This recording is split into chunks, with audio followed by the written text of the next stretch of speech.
Bueno, el tema del día de hoy, seguimos con el bloque 1, que es estequiometría. El tema es el 1.2, que es la ley de la conservación de la materia. Primero, pues debemos definir qué es estequiometría, ¿sí? Como estequiometría, básicamente comprendemos que es la parte de la química que se encarga de la cuantificación de la masa de los elementos en los compuestos que intervienen en una reacción química. La palabra estequiometría se deriva de las palabras griegas stoichein, que es elemento, y metrón, que es medida, que significa medida de los elementos. Ahora, previo a entrar a toda esta serie de cálculos y antes de empezar a realizar los cálculos para este tema, que son cálculos matemáticos, ¿sí? Para poder calcular ciertas cantidades de las sustancias, tenemos que empezar a realizar, pues antes de empezar a realizar este tipo de cálculos, es importante que conozcas y comprendas las siguientes leyes que nos explican la forma en que las sustancias se combinan, a las cuales podemos dividir en dos grandes grupos, que son ponderales de los pesos, que son las masas, y las volumétricas o de los volúmenes. Para nuestro caso, solamente vamos a estar revisando lo que se refiere a masas. Entonces, vamos a iniciar con este tema precisamente con la ley de la conservación de la materia, o sea, la masa, ¿sí? Esta ley fue establecida en 1774 por Antonio Lavoisier, ¿sí? Que se ha enunciado de diversas maneras. Una de ellas nos indica lo siguiente. Dice, en cantidades ponderales, en toda reacción o proceso químico, la masa total de las sustancias que intervienen permanece invariable antes y después del fenómeno, ¿sí? Antes y después. ¿Qué quiere decirles con esto? Bueno, la imagen que nos está mostrando aquí, ¿sí? Precisamente es de una reacción química que está balanceada, ¿sí? Entonces, la esferita negra que ustedes ven ahí con las esferas blancas alrededor, la esfera negra es el carbono y las esferas blancas es el metano, es el hidrógeno. Y en conjunto forman la molécula de metano. Más, ahí nos indican dos moléculas de oxígeno 2. Recuerden que el oxígeno pues es diatómico. Entonces, esas dos moléculas de oxígeno 2 serían 4 átomos de oxígeno en total. Ahora, nos ponen la flecha que nos dice esto es igual. ¿Se acuerdan que esa flecha significa un igual? ¿Sí? Entonces, cuando se lleva a cabo esta reacción, ¿sí? Nos va a producir el CO2. Precisamente el átomo de color negro, pues es el carbono, y los átomos que tiene alrededor son dos átomos de oxígeno más dos moléculas de agua. Es decir, los átomos en rojo con blanco, pues son la representación de esas moléculas de agua, ¿sí? Para establecer lo que es la ley de la conservación de la materia, ¿sí? Me gustaría que vieran el siguiente video adicional acerca de estas leyes ponderales, así se les llama, leyes ponderales, ¿sí? En cuanto a la ley que acabamos de revisar, esta nos indica la forma cómo deben combinarse las ecuaciones químicas, ¿sí? El número de átomos de cada elemento debe de ser igual en ambos miembros de la ecuación. No sé si recuerden que hay productos y reactivos. Los reactivos están antes de la flecha y los productos después de la flecha. Bueno, para relacionarlo un poco más con su vida cotidiana, les voy a poner el siguiente video.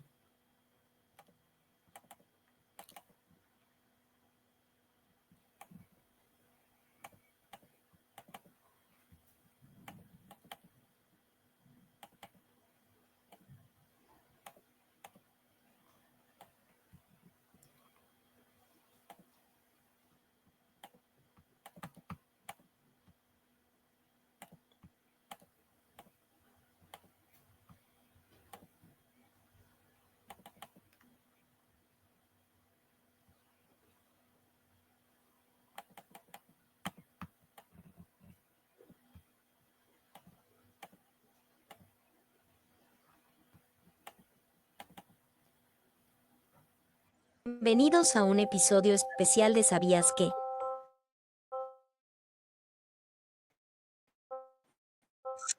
Hoy vamos a sumergirnos en una emocionante aventura de química y cocina. Tequiometría puede convertirte en un maestro culinario. ¿Listos para una experiencia educativa y deliciosa? Comencemos. Comencemos con un enigma común. ¿Alguna vez has hecho galletas que terminaron siendo duras como rocas? A mí también me pasó. Un día, mientras horneaba mis famosas galletas, algo salió terriblemente mal. Decidí investigar y empecé examinando los ingredientes: harina, azúcar, mantequilla y huevos. ¿Cuál de estos elementos estaba arruinando mis galletas? Ahí es donde entra la estequiometría, una rama de la química que estudia las proporciones en las reacciones químicas. La estequiometría se basa en principios clave, como la ley de conservación de la masa y las proporciones estequiométricas. Estos principios nos dicen que los átomos no se crean ni se destruyen en una reacción química, solo se reorganizan. Decidí ajustar la receta siguiendo los principios estequiométricos. En la estequiometría, es esencial respetar las proporciones correctas de los ingredientes para que la reacción química sea óptima. Agregué la cantidad adecuada de levadura y mezclé la masa. ¿El resultado? Galletas perfectas, esponjosas y deliciosas. Ahora que sabemos cómo la estequiometría influye en nuestras galletas, profundicemos en la ciencia detrás de este proceso. La estequiometría se basa en principios clave, como la conservación de la masa y las proporciones estequiométricas. Estos principios nos dicen que para que una reacción química sea exitosa, la cantidad de cada elemento debe ser precisa y estar en la proporción correcta según las ecuaciones químicas. Y así, queridos amigos, hemos descubierto el poder de la estequiometría en la cocina. Desde la resolución del misterio de las galletas duras hasta la comprensión de la ciencia detrás de las delicias, la estequiometría puede transformar tus experiencias culinarias. Si te encantó esta aventura culinaria y química, dale like, suscríbete y activa la campanita para más secretos químicos sabrosos en nuestro canal. Hasta la próxima receta perfecta.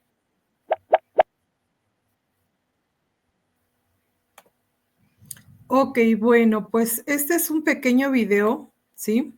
Que les puse precisamente para que comprendieran que también en la cocina podemos ocupar estequiometría, ¿no? Para poder realizar una galleta, un pastel. Siguiendo con lo que son las leyes que nos anunciaron en el video, ¿sí? Vamos a enunciar la primera ley, que se llama Ley de las Proporciones Definidas, ¿sí? A esta ley también se le conoce con el nombre de Ley de las Proporciones Constantes o Definidas o Ley de Proust, en honor a Joseph Louis Proust, quien la estableció en 1801, ¿sí? ¿Qué es lo que nos señala esta ley? Pues nos dice lo siguiente: dos o más elementos que se combinan para formar un compuesto dado lo hacen siempre en la misma proporción. Pues ¿a qué se referirá con que siempre lo hacen en la misma proporción? Vamos a ver el siguiente ejemplo. Bueno, aquí el ejemplo nos dice lo siguiente. Dice, si se observa la fórmula del agua, que es H2O, la proporción de los átomos es 2:1. ¿Qué significa? Es decir, que por cada 2 átomos de hidrógeno habrá 1 de oxígeno. Y nos piden que observemos la siguiente figura. Bueno, en la siguiente figura podemos observar que hay 8 átomos de color rojo que representan al oxígeno y 19 átomos de color verde que representan al hidrógeno, ¿sí? Entonces, estos dos átomos, diferentes tipos de átomos, se combinan y al final nos están formando 8 moléculas de agua y nos sobran 3 átomos de hidrógeno al final, ¿sí? Bueno, ese sería la ley de las proporciones definidas, porque para crear el agua siempre va a ser 1 de oxígeno y 2 de hidrógeno, ¿sí? A eso nos referimos cuando hablamos de esta ley de las proporciones definidas. Nunca va a cambiar la manera o la fórmula para el agua, siempre va a ser la misma y siempre va a ser la misma forma. En cuanto a los átomos para formar el agua, ¿sí? Entonces, eso es lo que nos explica esta ley. Ahora, para poder yo crear esta imagen, ¿sí? Pues entré a lo que es una pizarra o pizarrón en Canva. Ustedes también lo pueden hacer cuando se les pide algún trabajo parecido, utilizar una pizarra en Canva para poder representar a sus moléculas y la unión de estas moléculas, que pues son aplicaciones que ahora nos permiten pues crear cosas, ¿sí? Ahora nos vamos a la siguiente ley. La siguiente ley nos habla de la ley de las proporciones múltiples o de Dalton. ¿Y qué es lo que establece esta ley? Nos dice lo siguiente. Diferentes cantidades de un mismo elemento que se combinan con una cantidad fija de otros elementos para formar diversos compuestos se hallan en relación sencilla que pueden expresarse en números enteros. ¿Sí? Entonces, ¿cómo vamos a ejemplificar esta ley de las proporciones múltiples o ley de Dalton? ¿Sí? Nosotros vamos a ver el siguiente ejemplo, ¿sí? En donde nos dice que el oxígeno, cuando se combina con el azufre, forma monóxido de azufre o el SO. Y forma también dióxido de azufre y trióxido de azufre. El dióxido de azufre es SO2, subíndice 2, y el trióxido de azufre es SO3, subíndice 3, ¿sí? Entonces se nos pide observar la siguiente figura. Aquí en esta figura lo que nos está diciendo en la primera columna es que los átomos de oxígeno están de color azul y los átomos de azufre están de color verde. En la primera columna tenemos las proporciones de los átomos de oxígeno que se pueden combinar con 2 átomos de azufre, ¿sí? Eso es lo que nos están diciendo en la primera columna. Ahora esta proporción sería 2 y 2, ¿sí? Cuando se combinan 2 y 2, pues va a formar precisamente al monóxido de azufre, ¿sí? Que sería, aquí como ven, esta parte que es la primera columna, ¿sí? En la tercera fila, esta es la representación del monóxido de azufre. Ahora, la masa del oxígeno que se va a combinar con 64 gramos de azufre, ¿por qué 64 gramos de azufre? Pues es de 32. ¿Qué significa este 32? Que cada átomo de oxígeno, como pesa 16 gramos, pues se suman 2 átomos de oxígeno y por eso tenemos esos 16 gramos de oxígeno que se van a combinar con los 64 gramos de azufre, ¿sí? Ahora, en la cuarta columna, en la tercera fila, ¿sí? Tenemos las proporciones de masa más simples del oxígeno. Entonces, nuestra proporción de masa más simple del oxígeno son 2:1, ¿sí? Ahora, nos vamos a la siguiente, ¿sí?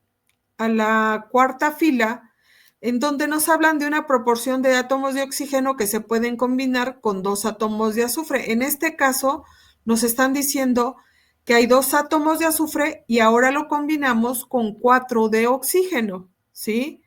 Entonces, aquí están formadas las 2 moléculas que nos están formando, ¿sí? Aquí están representadas en la columna número 2, ¿sí? Y en la columna número 3 nos dice que la masa del oxígeno que se combina con 64 gramos de azufre, en este caso va a ser 64, ¿sí? Porque ahora son 4 átomos de oxígeno, sería 4 por lo que pesa el oxígeno, que son 16, entonces nos da un total de 64 gramos, ¿sí?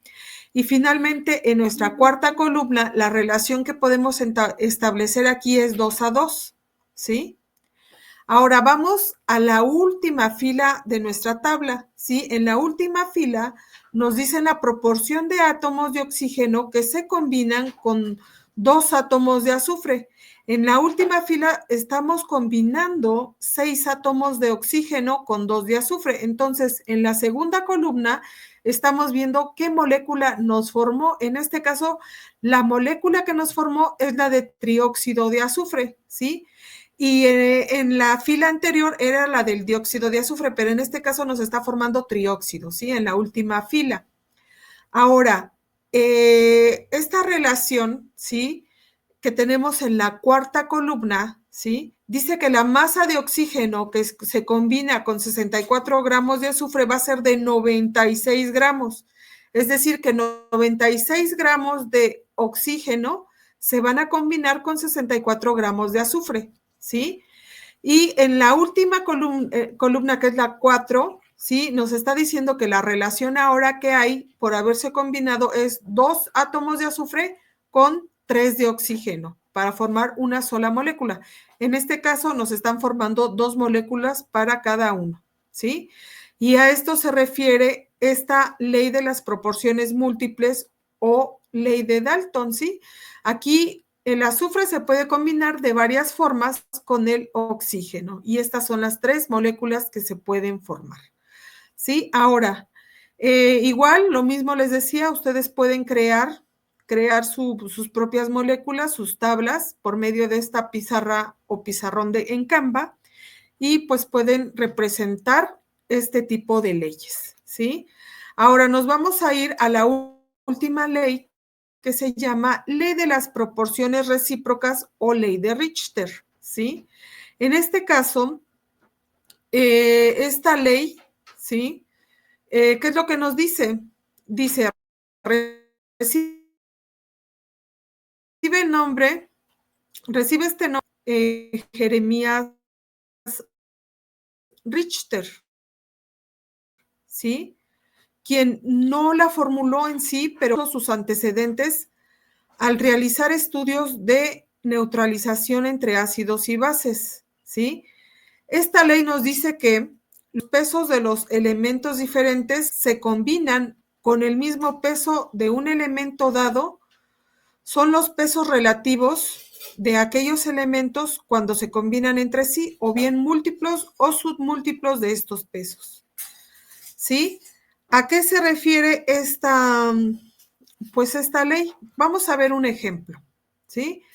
Ahí nos dice que el hidrógeno se combina con el carbono y con el nitrógeno para formar la molécula del metano y el amoníaco respectivamente, ¿sí? Pero hay que ver una relación de pesos. ¿A qué se refiere con los pesos? Pues los pesos o las masas que vienen reportadas en su tabla periódica, ¿sí? ¿Están de acuerdo? Entonces, nos dice lo siguiente, la relación de los pesos de los componentes es, para el metano, que es el CH4, son 12 gramos de carbono, que es el peso que está reportado en tabla periódica, con 4 gramos de hidrógeno. ¿Por qué 4 gramos de hidrógeno? Porque recuerden que el peso atómico o masa atómica o masa del elemento es de 1 gramo para el hidrógeno, pero aquí tenemos 4 átomos de hidrógeno. Entonces, por eso son 4 gramos, ¿sí? En total. Ahora, o bien lo podemos hacer en otra relación, que son 3 gramos de carbono con 1 de hidrógeno. ¿Qué quiero decirles con esto? Que los 12 gramos de ese átomo de carbono se dividen entre 4. Entonces, en total nos da un total de 3 gramos de carbono con 1 gramo de hidrógeno, ¿sí? Entonces, cada 3 gramos de carbono hay 1 gramo de hidrógeno. A eso se refiere esta ley, ¿sí? Ahora, para el amoníaco, vámonos con el amoníaco. Ustedes van y revisan la masa del elemento en la tabla periódica y es de 14 gramos, ¿sí? Entonces son 14 gramos con 3 gramos de hidrógeno porque hay 3 átomos de hidrógeno, ¿sí? Entonces, aquí nos está diciendo que si dividimos esto, o sea, los 14 entre 3 gramos, nos va a dar un total de 4.66 gramos de amoníaco con 1 gramo de hidrógeno, ¿sí? Esta sería su relación en pesos o masas, ¿sí? Ahora, al final, pues, los pesos, ¿sí? Del carbono son 3 gramos y del nitrógeno son 4.66 gramos, que se combinan con el mismo peso del hidrógeno, ¿sí? A eso se refiere, se tienen que combinar con el mismo peso del hidrógeno, que es 1 gramo, ¿sí? Ahora, esto indica directamente o multiplicados por el mismo entero, ¿sí? La proporción en la que se combinan entre sí el carbono y el nitrógeno, ¿sí? Entonces, a eso se refiere esta ley, a la relación de pesos, ¿sí? Y bueno, por mi parte ha sido todo para este tema, ¿sí? Espero que les haya gustado. Nos vemos para la próxima.